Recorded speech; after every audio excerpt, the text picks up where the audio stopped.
Salam sejahtera. Kita telah melalui 9 episod.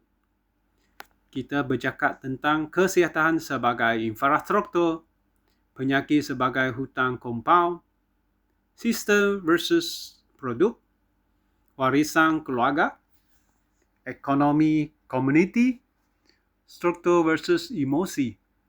Hari ini soalannya lebih mudah, tetapi lebih berat.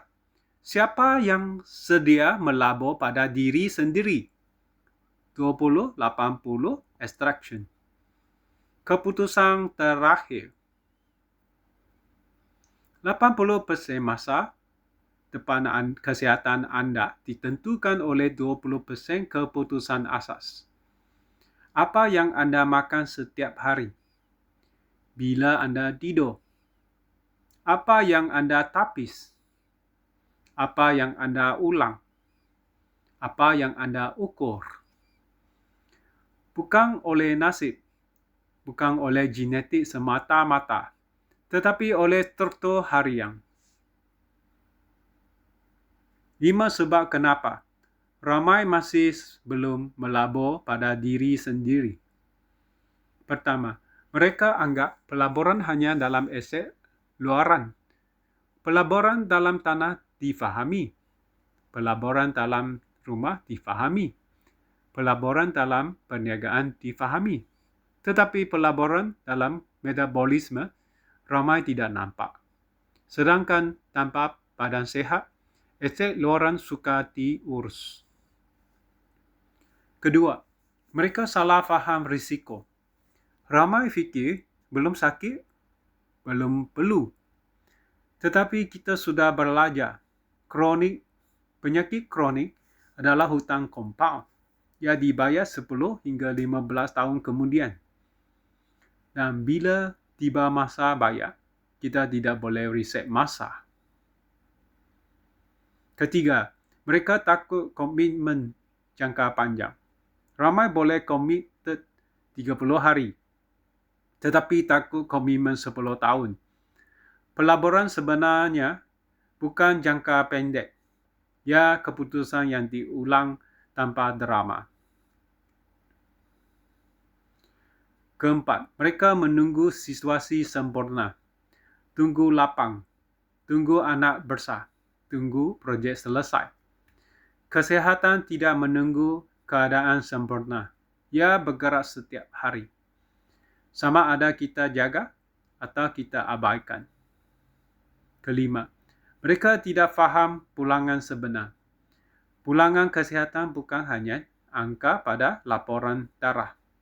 Pulangan kesihatan ialah tenaga stabil, keputusan lebih jelas, emosi terkawal, risiko rendah, produktiviti tinggi. Itu adalah dividen kehidupan.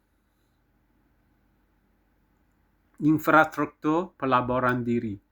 Mari kita lihat secara jujur.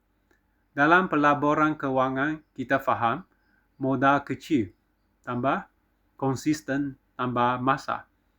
Persamaan pertumbuhan besar. Kesihatan bekerja dengan cara yang sama.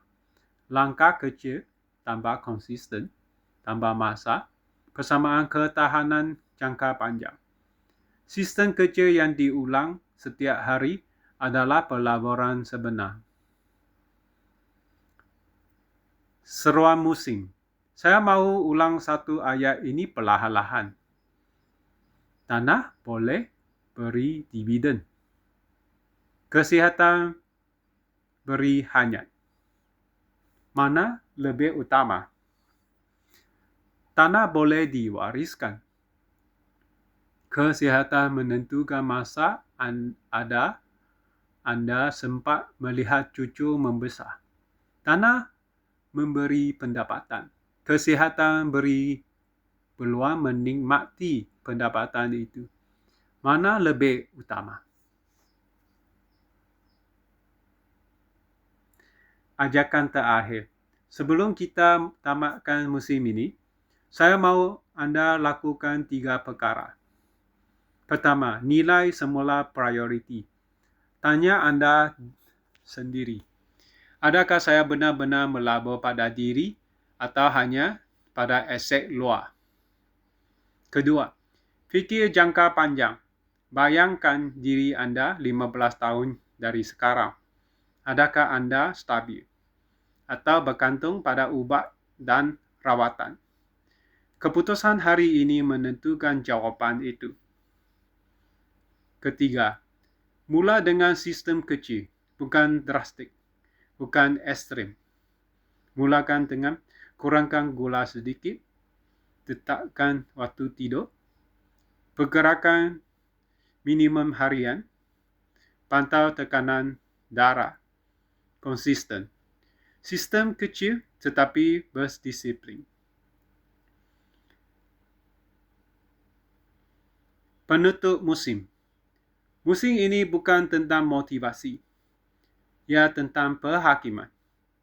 Perhakiman yang matang tidak menunggu sakit. Ia bertindak sebelum rosak. Jika anda benar-benar mahu bangkit sihat, anda tidak perlukan semangat. Anda perlukan struktur. Dan struktur bermula dengan keputusan. Siapa yang sedia melabur pada diri sendiri? Jika jawapannya saya, maka musim ini telah mencapai tujuannya. Jumpa anda di musim kedua. Salam sejahtera.